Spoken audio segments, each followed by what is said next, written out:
Hey guys, welcome back to another episode of Operation Newblood. Will be 7.8, 7.9. The through this Japanese last turn, they did invade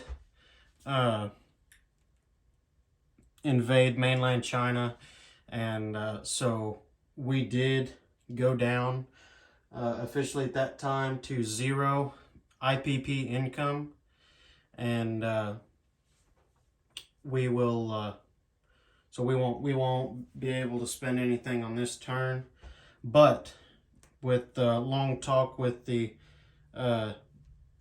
Japanese emperor, he has made a peace agreement with the KMT to take the full fight of the Japanese Empire and the free KMT Chinese people.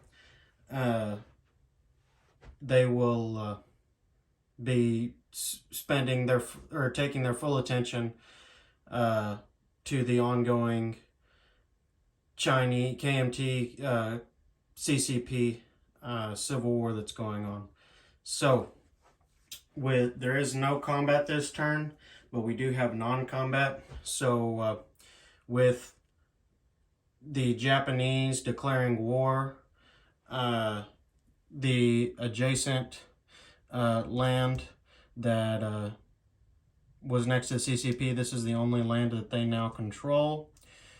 So we will non-combat move from Szechwan and Yunnan. It will actually move up. They can only move one, so they will move there. That was the militia in Yunnan, and the militia in Sikang moved over to Szechwan, and the militia in Yunnan moved over to Sikang. There was an infantry in Sikang. It will move over to Szechwan. The other two infantry that are in Yunnan, they will move over to Sikang.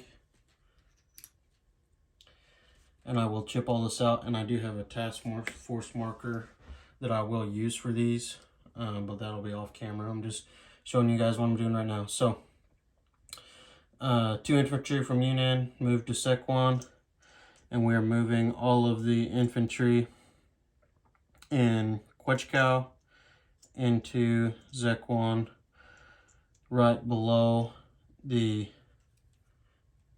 CCP-controlled Communist China. And the cavalry that's in Tibet will move to Sikang, and the mountain infantry in Tibet will move to Sikang. And from the looks of it on the map,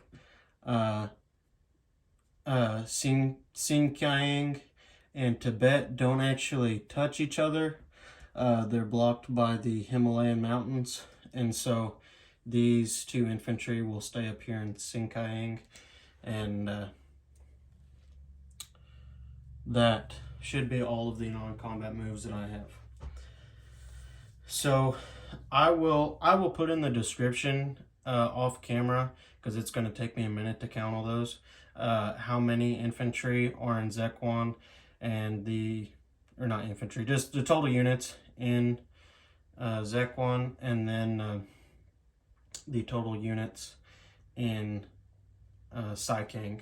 So just so you guys know, after you're done watching this video, I'll just read down in the description, and I'll put those units out there. And I didn't actually have a task force marker for the KMT. I just have this Japanese task force marker that I turned over. So this will be the KMT's task force marker. And I will put it in over in Szechwan. Yeah, that's Szechwan. So just so you guys know. So the KMT, after getting control of the warlords that were next to them, they moved up to 2 IPP. So we will go ahead and collect those 2 IPP right now. All right, moving on to the US. We'll go ahead and, well, we'll do this first since I'm right here. So the US have 51 to spend. They will be spending 25, 10, 20, 21, 22, 23, 24, 25. 2 on a lend-lease to London, and then a lend-lease to the Free French that are they have the capital in Cameroon. And then the last 5 of that 25, I will be moving the fleet carrier that is in build Q3 to build Q2. So we'll go ahead and move on to the tech rolls, to technology. Let me go ahead and move that out of the way. Oh, and I totally forgot to put up these units, so let me dump them out real fast. I'll have to clean those up after the turn. So, let me grab my good dice here, my friendly dice, most of the time at least. So, the Americans be rolling first for, they have 5 major factories, 1 in San Francisco, and then in the Northeast, New York, the Great Lakes, and Chicago. So that's 4 over at the East Coast, and then 1 on the West Coast. So I'm going to be rolling for airborne doctrine, amphibious doctrine, long-range aircraft, and heavy strategic bombers. So we'll be holding off on the large ship construction. So first, airborne doctrine at a 7+, moving to stage 1. That's a 10, so that succeeds. Move that. And then we'll be rolling for amphibious doctrine. And that's a 2, so that's a fail.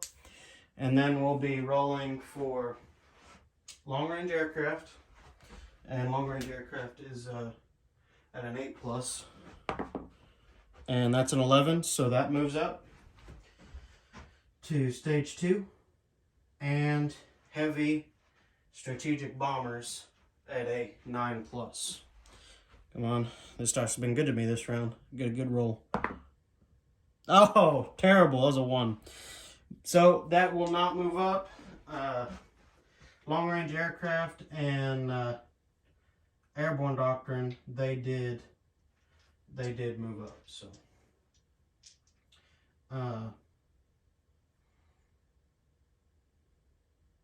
hey, I have 5 factories. I think I only rolled 4 times,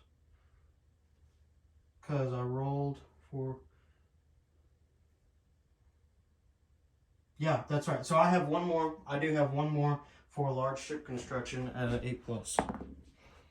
And that's a 7, so that's a fail. I'm almost positive I counted that right. I might not have, but it was a fail anyway, so no big deal. So moving on to combat, no combat, non-combat.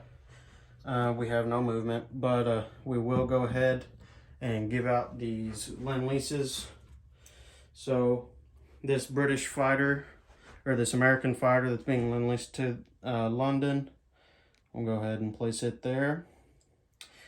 And then in Cameroon, we will be giving the Free French, a fighter in Cameroon. And then the fleet carrier will move from stage 3 to stage 2 for 5. So let's go over income, for the Americans. So the Americans are at 21 from what I have, and they have 26 left over from the 51 that they had. So they will collect 21, and so that should be 40, I think 46, yeah, ish, 46, 47. I'm not great at math, but yeah, so you guys can do the math there. But yeah, I will leave the description, or in the description, what's in the KMT territories there, just so you guys know. All right, guys, we'll be starting round 8, January 1940, and we'll be, the Allies and Russia and everybody will finally have figured out what the Germans were driving across France and invading France with, and they'll be able to make a lot of stuff. So we'll hand it over to Captain G for the German turn, January 1940. Thanks, guys.